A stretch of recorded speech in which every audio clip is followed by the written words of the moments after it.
Perkenalkan, saya Panang Putra Agung, absen 26. Saya Rizba Umang, absen 28.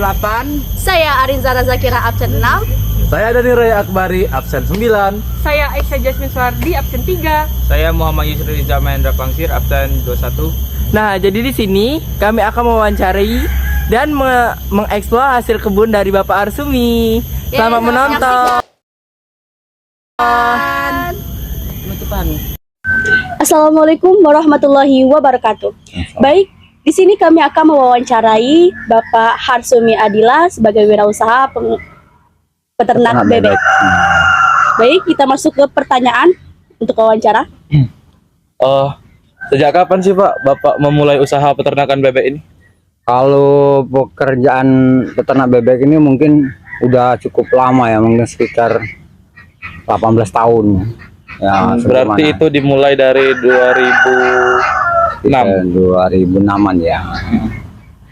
Dulu kita mulai bukan dari sini tapi di daerah Mandala, cuman karena lokasi yang begitu sempit, jadi karena ini kita punya tanah keluarga ya kita pindah ke lokasi yang lebih luas ya, lebih nyaman. Sebenarnya kalau bebek-bebek di lokasi yang sejuk nyaman ini kan dia, masalah kalau wirausaha di bidang peternakan ini perlu kenyamanan. Bebek tidak bisa ada kebisingan tuh, tidak bisa gitu. Jadi kita mulai peternakan di awal tahun 2014 pindah ke lokasi ini. Cuman sebelumnya ada di Mandala, cuman karena ini tanah keluarga jadi kita pindahkan usaha ke lokasi ini ya. Pertama dekat jalan, kedua dekat pasar ya kan, itu yang Strategis jadi, ya strategis. Juga untuk pemasaran kita nggak kesulitan dalam hal transportasi gitu.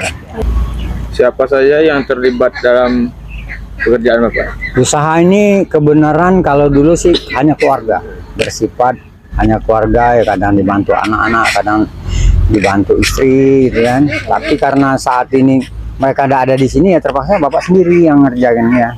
Ya dengan kondisi yang begini jadi usaha ini ya hanya berskala kecil tapi ya cukup menjanjikan gitu. Kalau untuk prospek-prospek kita sudah seperti Bapak yang sudah masa pensiun begini kan ya cukup menjanjikan gitu, bisa menambah untuk bisa anak sekolah juga masih mampu gitu untuk bisa menutupinya gitu. Ngisi waktu luang aja ya Pak ya? Iya, hanya untuk ngisi waktu luang. Lagi pula kan peternak begini di samping hobi kan menghasilkan gitu. Oh, iya. Ya, karena kalau dengan kita tuh kan kalau bekerja tuh jangan terlalu fokus, yang penting kita hobi tapi bisa menghasilkan ya. Akhirnya gini di masa tua begini kan kita selalu happy gitu. Enggak kan orang kalau dulu kita masih muda bekerja fokus ya kan, kalau sekarang ini kan kita ya bagaimana apa ya menghibur masa tua ini dengan hal-hal yang positif ya, di samping kita bisa ibadah kita juga bisa usaha gitu loh. Baik, pertanyaan selanjutnya, di mana saja Bapak menjual hasil ternak bebek Bapak ini? Oh, kalau peternak bebek ini cukup luas ya, bisa lokasinya ada bisa beberapa kabupaten, cuman karena ruang lingkup kita kecil kita mengambil ruang lingkup yang ada di Tanjung ini. Pemasaran kalau telur itu di tukang jamu biasanya. Tukang jamu. Nah, tukang jamu itu biasanya semua perlu, atau tukang bandrek itu juga. Di samping rumah tangga yang biasa kadang-kadang pesan untuk buat kue gitu ya. Nah, kalau untuk bebek itu di semua pecel lele itu semua mampu bisa dimasukin. Di semua pecel lele yang ada di Tanjung ini butuh semua. Dan mereka sangat ya, kalau di kita nih ngapa mereka suka dengan bebek ini, pertama ya beternak di lokasi sini, jadi bebek tuh dalam keadaan fresh, bukan yang sudah dibawa-bawa sana kemari dengan kondisi yang sudah kurus atau juga kondisi yang sudah sakit. Kita kan di sini kan pakannya banyak ya kan, pakan banyak juga, mereka juga sepertinya bahagia di bawah-bawah pohon bermain-main sana. Jadi jadi bebek yang kita hasilkan tuh cukup apa ya, kalau dibilang produktif sekali dalam artian badannya gemuk-gemuk juga dengan kondisi yang sehat-sehat. Jadi kalau kita menjual dengan produk kita ini cukup digemari gitu oleh pedagang-pedagang bebek pecel lele gitu ya, khususnya pecel lele. Dan harga pecel lele cukup mahal kalau di Tanjung ini ya itu. Kan Bapak tadi peternak bebek. Mengapa Bapak memilih untuk beternak bebek, tidak beternak seperti hewan-hewan yang lain? Iya. Mengapa harus ternak bebek? Ya karena faktor pertama ya, kalau beternak bebek ini gampang ya. Faktornya gampang, dikatakan gampang. Pakan ya. Ya. Pakan ini karena kita cukup ngambil di pasar kayak limbah-limbah pasar ikan gitu kan, atau peluk ikan atau sayur-sayur, itu yang ini benar. Juga kalau pakan seperti dedek itu kan juga murah gitu kan. Ya makanya usaha bebek ini cukup dikasih limbah kalau untuk skala kecil, tapi kalau untuk skala besar mungkin kita harus berapa usahanya lebih besar dan modalnya lebih besar. Tapi kalau skala kecil, skala seperti rumah tangga atau skala orang pensiunan ya cukup skala begini, tapi cukup menjanjikan gitu. Nah. Selama Bapak menjalani usaha peternakan bebek ini, apa saja sih Pak kendala yang Bapak alami selama memulai usaha ini? Pertama ini biasanya serangan binatang buas yang paling sering sekali ya. Terutama itu ular sawo kata orang. Ya udah berapa kali dapat ular sawo. Beberapa minggu yang lalu dapat kita 5 meter. Mungkin ada di dokumentasinya ini, mungkin ada ya, 5 meter.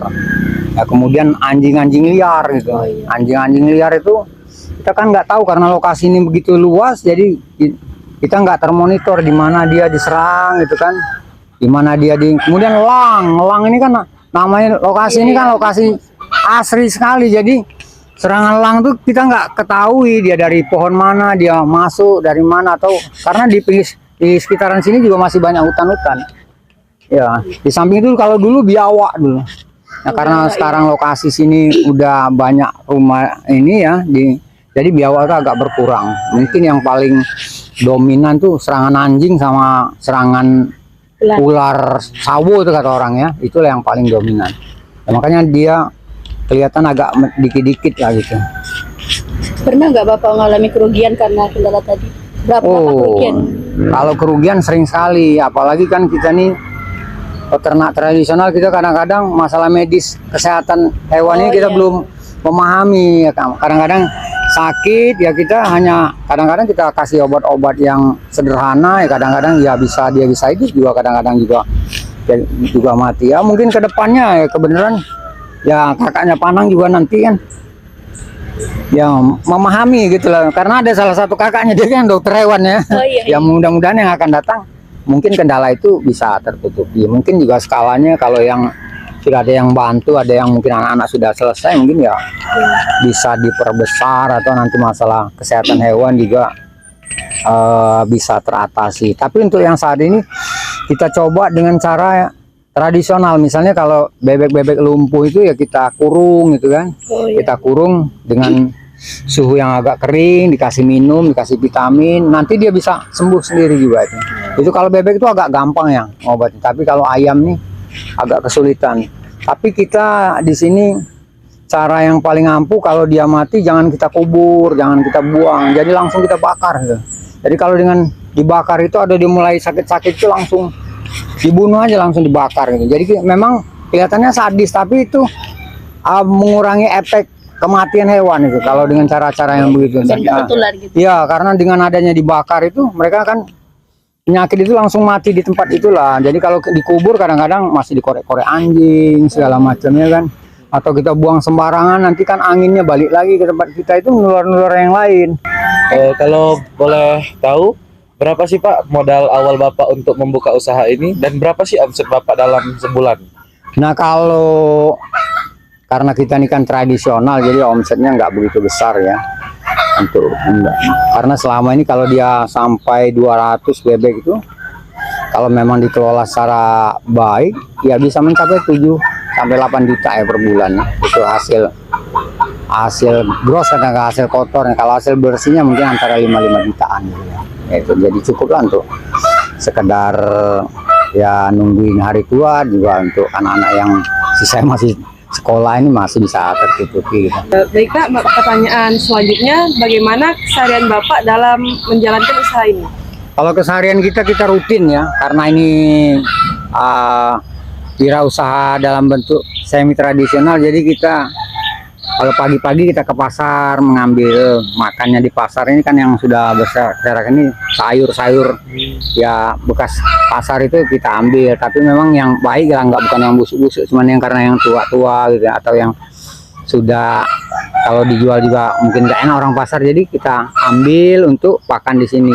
Kemudian kalau siang kita juga ke pasar lagi, itu kan ikan-ikan yang sudah orang-orang jual itu kan perut-perutnya itu kan bebek mau sekali itu makannya apa no, kepala-kepala lele itu suka sekali tuh. Kemudian sore juga kita ada lagi nanti ambil bekas kelapa, bukan ampasnya yang kita ambil tapi bekas parut-parutnya yang itu yang apa ya orang buat kue itu kan ada luarnya itu kan itu cukup bagus sekali tuh, mengandung nilai gizi yang bagus sekali untuk itu. Jadi sebetulnya kegiatannya itu tadi di samping kita sambil ke pasar kadang kita menjual hasil yang ada gitu. Ya kadang-kadang di samping itu dia dibarengi dengan ya berkebun lah di sini namanya di itu, kadang kita bisa nanam ubi, bisa nanam sayur ya kan. Nah, karena pohon-pohon yang sudah ada ini kan hasil-hasil yang selama ini kita kerjakan yang sudah menghasilkan lah, boleh dikatakan semua pohon-pohon ya sudah cukup sudah menghasilkan. Cuman memang kendalanya masalah juga hama ini, hama atas ini agak sulit karena di sini kan tupai kita nggak bisa ngatasin gimana itu loh, karena udah tertutup. Jadi tupai-tupai ini kalau kita ini dia langsung berlari kemana. Juga kalau malam itu ke kelawar ya, kelawar itu kadang-kadang membuat ini sebetulnya hasil di atas dengan di bawah ini juga sebetulnya sama banyaknya ya. Cuman yang di atas ini kita belum bisa ngatasi karena amanya agak kesulitan gitu. Mungkin kalau ada senjata untuk nembak-nembaknya mungkin ya masih bisa diatasi. Ke kelawar kalau malam kan mereka nyerang, kita nggak lagi tidur mereka udah ngabisin buah-buahan yang ada ini.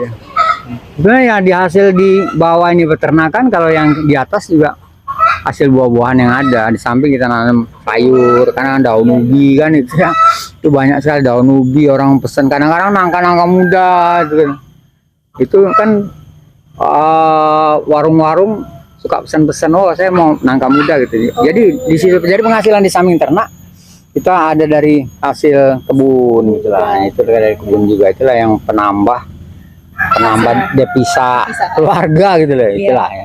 Kalau bapak ini kan memang kendalanya kan ya karena selama ini kerja ini nggak di sini ya, kerja ini di luar Jawa sana. Jadi pada saat pulang ke sini ya akhirnya di sini kembali jadi nol lagi. Nah itu memang kesalahan juga ya, harusnya kalau memang sudah ya, di samping dulu juga kerjanya juga nggak begitu menghasilkan ya.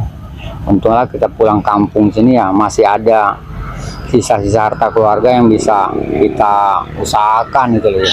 Jadi masih bisa ya, alhamdulillah lah ya. Kalau Panang ini mungkin anak-anak saya yang baru ini, yang lainnya udah sarjana semua ya. Semua sarjana. Yang pertama ya sarjana ekonomi, yang kedua sarjana biologi, yang ketiga sarjana peternakan, sarjana dokter hewan, bukan yang sarjana peternakan ya, dokter hewan. Kemudian ada kakaknya lagi yang kemarin diterima Poltektor Bandung ya, kebenaran terima negeri juga ya. Ya Panang ini ya jurusan bagus ya di teknik geologi tambang, itu kan jurusan yang peminatnya cukup banyak ya. Nah, ya yang paling utama tuh kamu di samping belajar saat ini kan fokusnya belajar, fokusnya kita tuh belajar, bukan kita fokusnya main-main. Karena waktu muda ini memang harus dimanfaatkan, jangan sampai kita terpengaruh orang lain, biar orang lain lah ya kan, yang penting kita begini gitu. Itu yang paling utama ya, kunci kita sukses. Kalau bapak dulu masih muda tuh, karena bapak biar begini juga sekolahnya di Jogja lah ya, SMA-nya sudah di Yogyakarta, kuliah ya tamatan biar ya bentuknya begini, memang lulusan universitas juga ya. Jadi ya dulu merantau, jadi masa tamat SMP 1 Tanjung ini langsung ke Jogja, kemudian saya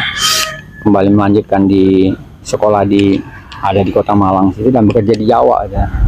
Jadi waktu pulang ke sini ngelihat ya, kalau orang Tanjung ini kan mungkin karena dimanja alam ya maunya bekerja gitu, mencari pegawai. Ya sebetulnya kalau kita mau kaya bukannya jadi pegawai, jadi wirausaha. Tapi kalau bisa dimulai dari yang muda, jangan seperti ya udah tua begini. Ya, jadi kalau dimulai dari muda, jadi kita bisa membuat kerajaan kita sendiri. Ya, saya kira begitu ya. Nah. Oke, baik Pak. Terima kasih sudah menjawab pertanyaan wawancara dari kami. Bolehkah kami mengikuti kegiatan sehari-hari Bapak dalam peternakan bebek ini? Oh, kalau itu boleh-boleh saja. Iya. Ya, itulah. Oke guys, mari saksikan keseruan dari kami.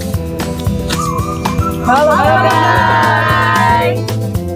Jadi kami mau mencari telur bebek. Dan memberi makan bebek. Oke, simak kegiatan kami berikut Kami ini akan ya. mengeksplorasi guys.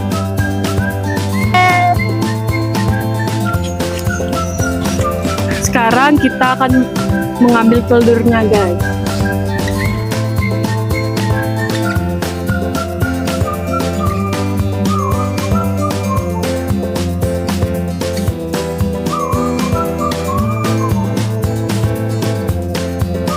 Oh my god guys, ada telur bebek lagi di situ. Oh my god, ayo kita ambil lagi.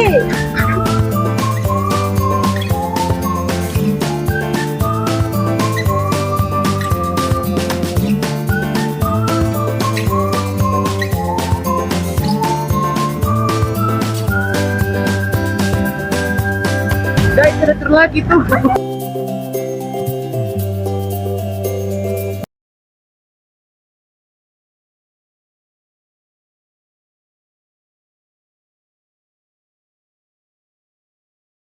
Banyak. Kita ambil lagi. Mana? Keluarkan panang. Wah, banyak. Nah, jadi kali ini kita sedang membuat pakan untuk bebeknya. Kalau boleh tahu, ini campuran dari apa aja Pak untuk pakan bebeknya? Ya, pertama itu dedek ya. Kemudian kita kasih jagung atau nasi aki. Ya, kemudian sayur yang sudah diiris-iris seperti ini. Oh, yang Kemudian dapat dari pasar ya, tadi. Ya, kemudian kita rebus sekali lewat, jadi dia agak layu. Nah, ini lah sumber gizi. Nah, kalau ikan ini bisa ngambil aja di pasar nih. Ikan-ikan orang buat tekwan itu kan kepalanya ditinggal sama tulangnya, itu kita rebus. Ada tempat masaknya sendiri.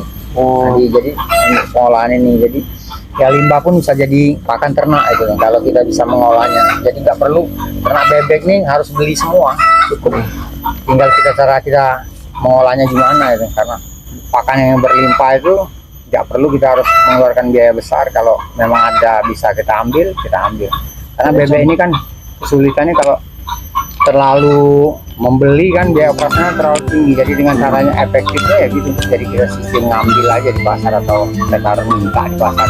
Itu enaknya kita anjingin, karena kompetisinya belum ada, jadi kita bisa menang sendiri gitu loh. Kalau misalnya ini nggak ada lawan kita, kalau soal pakan nih kita bisa ngambil Kak. Coba kalau banyak yang beternak mungkin ya kita harus beli, ini kan nggak semuanya bisa gratis.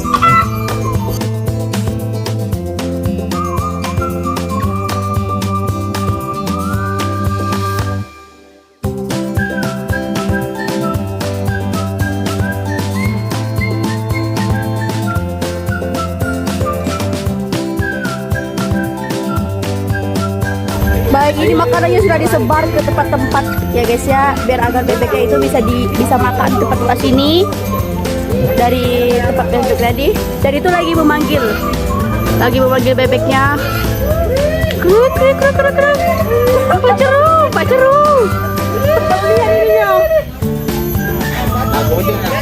Nah, bebeknya itu akan segera datang ke sini ya guys ya. Nah, itu bebeknya nak makan guys sekarang. Ya. Sana, kasih tunjuk.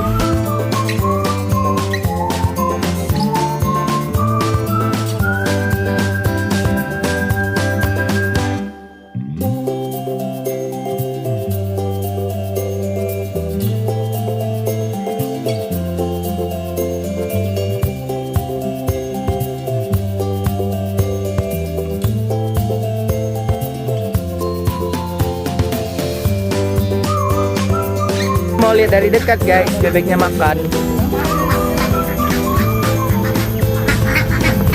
Wih, bebeknya lahap sekali makan guys.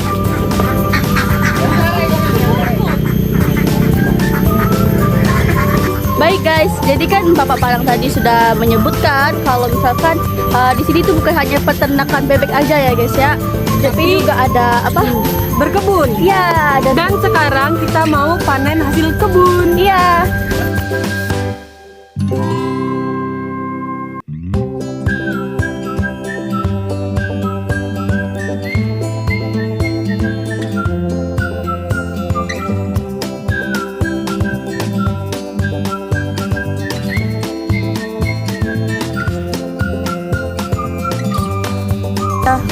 Inilah nasnya. Nanas Itu ya. ada pohon-pohonnya guys.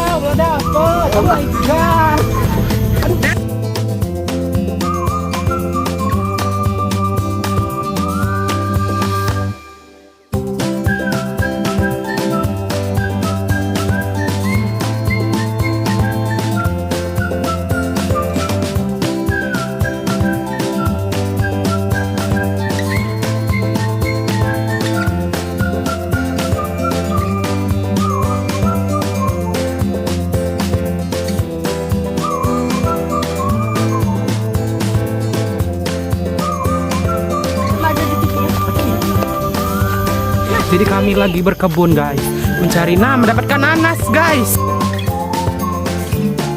Go, let's go. Nang. Panang ambil lang.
Kamu nak.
Cepet dah.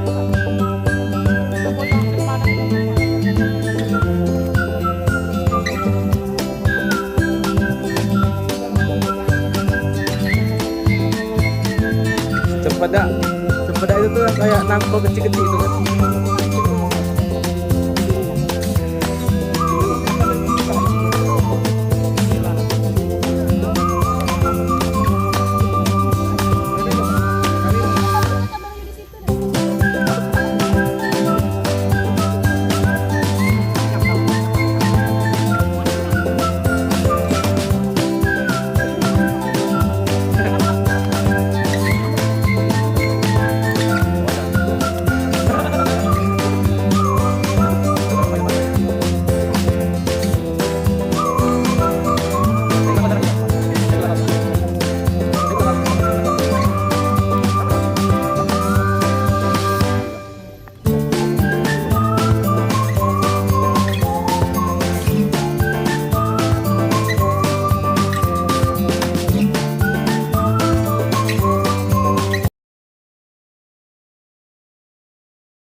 terima kasih untuk teman-teman yang telah menyaksikan vlog kita hari ini. Semoga dapat menjadi pembelajaran untuk kalian dalam berwirausaha. Kami tutup dengan Wassalamualaikum warahmatullahi wabarakatuh. dadah. Watching. Tidak, Bang. Kamu masak.